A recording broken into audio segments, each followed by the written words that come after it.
eternal, yet ever new. His advent and His proximity, His mystical leelas and His songs. Every mischief and miracle, a message memorable.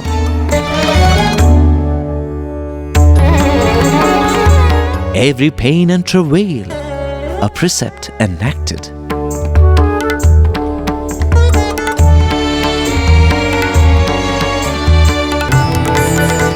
As the bud blossomed to reveal 1,000 petals, it can only be said that the fragrance of the first few years was unique.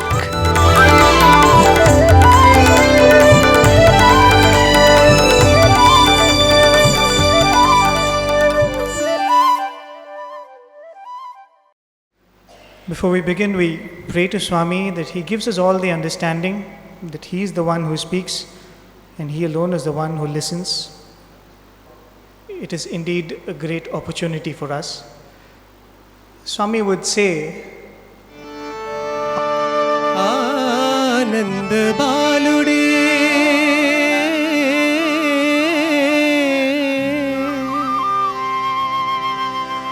Anand Baludai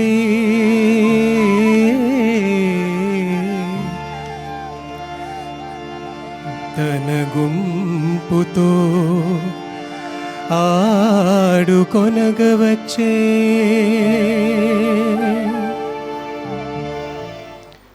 it is that very same Lord who came as the son of Nanda, who has come to recognize those that belong to him. Ramachandrude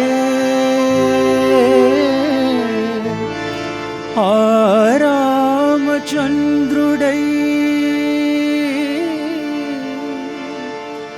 Tanavantulanu Kanugonagavache.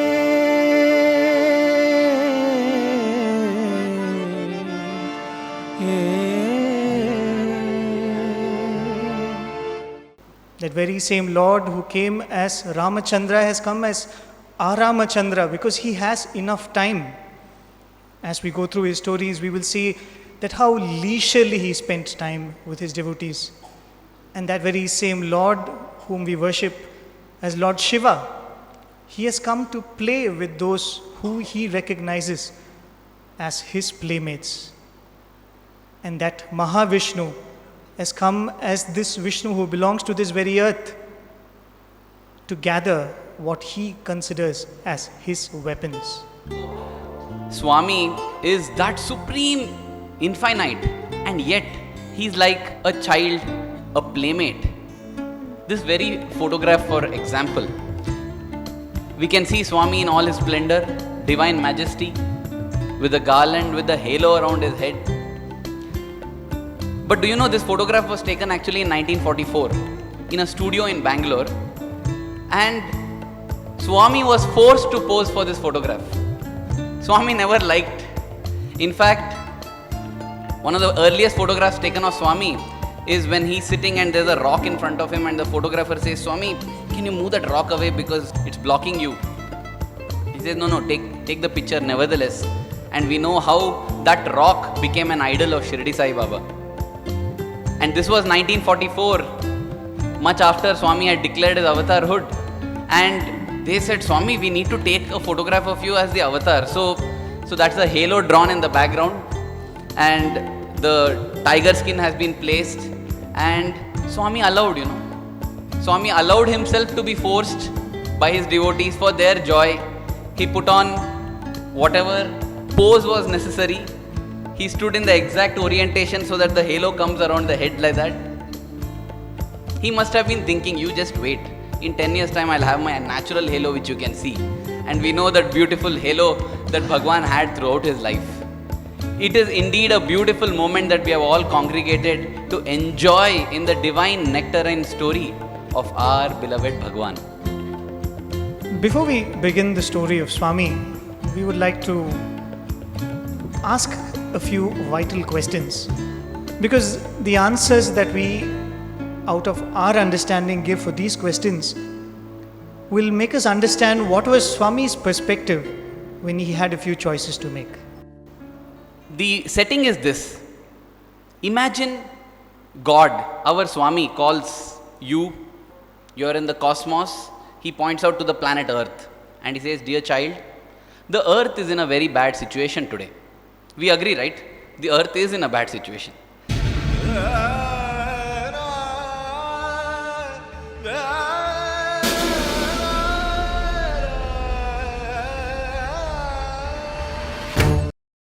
So God says, I want you to go and transform the earth, change the earth.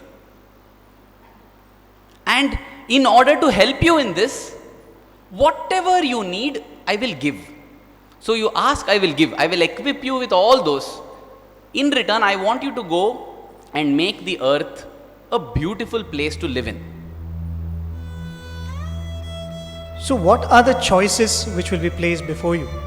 The Lord asks, all right, you can choose which time do you want to go and incarnate to take upon this task of transforming the earth. It's very simple. You want to bring in transformation. The tool which we would use is spirituality. So spirituality should be palatable. The time should be such that people are in a mood to accept spirituality. A simple thing, we are sitting here and talking to this audience here. Will it be possible for us to speak if there is no silence in this hall? So to be heard, you need silence and peace. And Vivekananda would say that don't teach spirituality to a hungry man, because even to indulge in intellectual understanding or any such exercise, you need your stomach to be full. You need your basic needs to be fulfilled. So wouldn't you choose a time when people are well fed, are well taken care of, are in a very secure situation and are ready to listen to your spiritual message? The next question. Now when you're going on earth, how much resources do you need? How much money do you want? You know, some group, they start saying about $1 trillion, about $1 trillion. You have to remind them that you have chosen to go 1500 years ago. There's no dollars at that time. Even if it was there, maybe it was not as valuable as it is now. And so, gold coins, yes, because you know it helps. Whatever you want to do, build hospitals or build good things, do any activity, it is good to have a lot of resources. And therefore, about 2 palaces filled with gold coins is what we will ask from God to transform the earth. And now you will have to be born in a family, you will have to be born in a household, and you have to grow up like anybody else. So if you have to have an added advantage when you speak, if people have to listen to you, wouldn't you have to be born in a family of influence? Wouldn't it be nice if you were born to a powerful king, or if it was in a later year to a politically powerful family? Wouldn't it be useful if you're born in a household where automatically you are an heir to a certain amount of influence? The next question, you know, for this the answer was very unanimous. The next question is, where would you like to be born on earth? And they said India. Why? No, we are trained. In the Sai circles, we are trained. If you have to take birth in India. It's like I remember in a Sunday school where you're taught the Bible. So a teacher is asking the children, guess who I am? The first clue is, I am tiny, I have black stripes on my back, and I run on trees. Don't know. I have a bushy tail, I eat nuts. I have 2 long teeth. And I am tiny. And none of the children are guessing, and the teacher says, come on, this is a very easy question. Don't you know the answer? And one little child gets up and says, Miss, I know that the answer is Jesus Christ, but that somehow sounds like a squirrel. We are so trained in some things that we don't even think what it is, but we know the answer has to be this. And so therefore when we asked, where would you like to be born? In India. So that was unanimous. But then, you know, in India where? Would it not be nice to be in a place which is well connected, has good administration, to make your mission of transforming the world better? That they all agreed. So they want to be born in a powerful family with lots of gold. 1500 years back, in India, in a town or a city that is very well connected with great administration. The choices which were made were most common when we tried it out with different groups. These were the ones which they came up with, and I think all of us logically approve of it. We all kind of accept it. Now, this is if God vests certain powers and the ability to choose on an individual. What happens when God Himself chooses? Swami says, beautiful padyam where he describes the advent. He says, Yugadharma paddatul vigalitamayyunda nayamarga munadrippi nadupu koraku. The world is full of chaos and everybody is going the wrong way. To correct them and to bring them on track, God comes. Lokambulella kallolamai chediyunda nishkalmashamu chesi nilupu koraku. To clear this world of all the impurities, God comes. Durmarga vartanul trulluchu nunda sadhu samrakshana solapu koraku. Where everybody so easily goes into paths which are impure, which are wrong, God comes to establish goodness. So that Lord who comes, these are the tasks He has laid for Himself. What are the choices that He made? What were the places that He chose? What was the time? We spoke of what time would you choose. What was the time the Lord chose? He was born in the year 1926. That's not unknown to us. But when was 1926? It was bang in the middle of two world wars. The First World War and the Second World War. And how was it?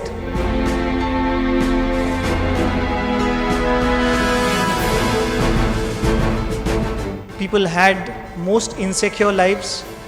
There was no access to basic necessities even in some of the biggest cities in the world. And that was the most chaotic of times. Can you imagine that? A collective group of youth have chosen a very peaceful time, that is the best time to be born in order to transform the earth. And here is God. Why is He making such a apparently unintelligent choice? He is choosing a time between two world wars. Swami Vivekananda said, don't teach spirituality to a hungry man. What about an angry man? When two people are fighting, you go and tell, listen, everything is Atma. They will chuck you and kill you there. In such a situation, the Lord decided to incarnate. And then, how much resources did He bring? When Swami's button from the shirt fell, he went to a nearby cactus plant, broke the thorn and pinned his shirt. He had only one pair of clothes. And what would he do after he returns from school because the clothes are soiled? He drapes the towel around himself, takes out his shirt and shorts, washes them, waits for them to dry. Can you believe it? The avatar, the Supreme Lord, waiting for clothes to dry because he has no other clothes to put on. And then he would take a metal pot, put embers in it, and iron the clothes and then wear them on. He could barely eat 2 square meals a day. That was the kind of resources he chose. You can see it in the pictures. You see that black hole over there? That black hole over there is actually the shop that Swami's father owned. The shop which would sell little matchboxes, little things for daily use. This was how Puttaparthi was. You can see the residents. They are washing their vessels in a puddle on the road. When it would rain like this, it was a time to wash vessels outside. And this photograph, for your information, has been taken in the 1960s. You can only imagine the 1920s. This was the central temple. The Satyamma Gudi that you see today, this was how it was. So it was in this kind of absolute lack of resources that the Lord chose to make His advent. And what about the choice of a family? You have to choose an influential family. You can understand how insignificant the village itself was. The pictures show that. In that village, in that insignificant village in the district of Anantapur, in a family which was not significant even in the village, the family which Swami was born into is called the Bhattarajus. They are the ones who are known for teaching the people the stories of the Ramayana, Mahabharata. The grandfather, Kundamaraju, he was the one who would play the role of Lakshmana in most of the plays. He was, of course, a very saintly person. People respected him for his saintly nature. This is Swami's father, Pedda Venkamaraju, and this is the mother. I mean, the pictures speak for themselves, don't they? How simple were they? And this was the father's house in Puttaparthi, and this was the house of the mother in Karnataka Nagepalli, which is just across the Chitravati river. There was nothing important about the family, and if the family spoke up, or if anybody from that family spoke up, not even the people of the village might listen. And he chose to be born in such a family. Finally, which place? Yes, the avatar also chose India, but which place in India? Puttaparthi was described as being a stone's throw from Stone Age in the 1960s. You know, in India there are two kinds of maps that are prepared. One is a geographical map which points out important cities, towns and villages. The other is the postal map. Now you see, the geographical map does not have every village on it because every village is not important. But the postal map has to include each and every village because people live in each and every village and they would like to write letters to each other. And therefore, every village is mapped onto the postal map of India. Puttaparthi was not on the postal map of India also. The post would arrive to neighboring Bukkapatnam, from where once in a fortnight or once in a month, it would be bundled in a sack and got here. That was the kind of place Puttaparthi was. For example, you know, if you see these pictures, now we are fast forwarding 3 to 4 decades. How it was to come to Puttaparthi in the 70s, in the 60s and 70s. You know, now we just come, land in the Bangalore airport, take a taxi, within 2 hours we are in Puttaparthi. Those days it would take 9.5 hours minimum to come from Bangalore to Puttaparthi. Just for your information, in 9.5 hours you can reach Amsterdam from Bangalore today. This is the Penukonda railway station where you will arrive from Bangalore. You get off at Penukonda railway station and this is a kind of cart that is waiting to take you from the Penukonda railway station to the Penukonda bus stand. Now this is the advanced Penukonda bus stand, 30 years after the time when this happened. From here you take a bus. It is a coal bus because it runs on steam. So if you sit in the front, you're going to get black. If you sit in the back, you're going to break your backbone. One of the choices you can choose, either you want to feel fit or you want to look fit. And then from there, you arrive at Bukkapatnam, and from Bukkapatnam, you climb onto if the horse cart was not enough, you climb onto a bullock cart, and this is supposed to be the road. I hope you can see the road. This is the road from Bukkapatnam to Karnataka Nagepalli. Hey, this is a 9-hour journey. What about rest in between? You know, if you want to have something to eat, take some rest, go to the washroom, there are some inns, little places to stop. One such is on the next photo, that tree. That's all it was. There was no rest houses, no hotels, nothing on the way. Trees. They would rest under these trees, devotees. And then finally, this is the path. You have to go cross the Chitravati and then reach Puttaparthi. Such was the remoteness of Puttaparthi, and the Lord chose Puttaparthi to take birth. Now, with our limited understanding, with our limited knowledge and reasoning, we came up with such brilliant choices. Now, it is said that the Lord is the one who is the very embodiment of wisdom, and He has made such choices. What do we say about that then? But when the Lord chose to come down, when He is in the midst of us, He says, I am not going to come with wealth.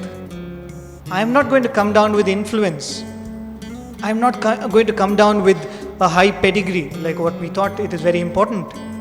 He says, I am going to come down with things which are most essential, which all of us have forgotten. He says, I will come down with nothing. I will seek nothing from anybody. I will not ask anything from anybody, but I will achieve everything. The fact that He has achieved everything, all of us are here to see. Because every day we sit, we look up, there is gold. We look up and look around, there is crystal chandeliers all around. This was the Puttaparthi we saw. This was the Puttaparthi we are all living in. We all know what a difference it has made, but the fact is we all have to remind ourselves that the Lord came with nothing. The Lord came with no influence, with no money, with no power, but He achieved all this. He came with nothing, He asked for nothing, and yet He achieved everything. And on the face of it, when this is told, come on, He's God. After all, He is God. Why does He need to come down with anything? You know, we have different rules. The Lord will take care of the universe, but when it comes to my life, I need to take care. Swami, please let my daughter pass this examination. Swami, please let me get this job. The Lord says, my child, I know in my wisdom I will take care. No, Lord, see, you take care of the world, I know. But my daughter's exam, I know better. It is good that she gets a top rank. We feel that the Lord's wisdom works for the entire world, but my life, Lord, I know better. You please listen to me. So, we have different standards for ourselves and for God. And when we say that the Lord came with nothing, we don't get anything like a surprise, because of course He is God. Why does He need to get anything? He can do whatever He wants. And the Lord has indeed done some stupendous things right from His early childhood days. Maybe at this point we could narrate some of the many things which Swami has done, which only proves this point we have said. After all, He is God. After all, He can do whatever He wants. Many years ago, after Swami had declared Himself as the avatar come for our redemption, He would take groups of devotees to Chitravati. That was the thing, the story we've always heard. So Swami would take one particular path and take the devotees to Chitravati. And en route in that path, there was an old lady who was staying all alone in a small hut. So every evening when Swami would come that way, this old lady would come out of her hut and she would pray to Swami for permission to do Pada Puja for Swami. She would offer tulsi leaves at Swami's feet and she would worship Swami's feet and go back into the hut. She would never follow Swami to the Chitravati. So this was a practice. Swami blessed her with this opportunity. One particular day, Swami looked at her and said, why don't you come along? Why don't you join us for our Chitravati session? So she was overjoyed at this invitation, so she came along. So Swami sat there in the Chitravati sands, everybody sitting around. Then Swami looked at this pious old lady and Swami asked her, Amma, do you want anything? What do you want? You tell me, I'll give you. And this lady promptly asked for something which none of us could have imagined. She said, Swami, my husband passed away. It would be very nice if I can have a photograph of my husband. So Swami said, Manchidi, has your husband ever been photographed? He said, no, Swami. He died before cameras ever came to this region. So when did he die? Swami, 20 years ago. So he died 20 years ago, which means Swami has never seen him. He was much before Swami's time. He's never been photographed. In fact, he has never lived in an era where he has seen a camera. He is no more, and this lady is asking for a photograph of her dead husband who has never been photographed. Swami very casually says, no problem. And typically, like Swami would do, Swami makes a mound of sand, puts his hand inside and pulls a crisp photograph of her handsome looking husband. If Swami can do this, does he need to come with power? Does he need to come with money? Does he need to come and be born in an influential family?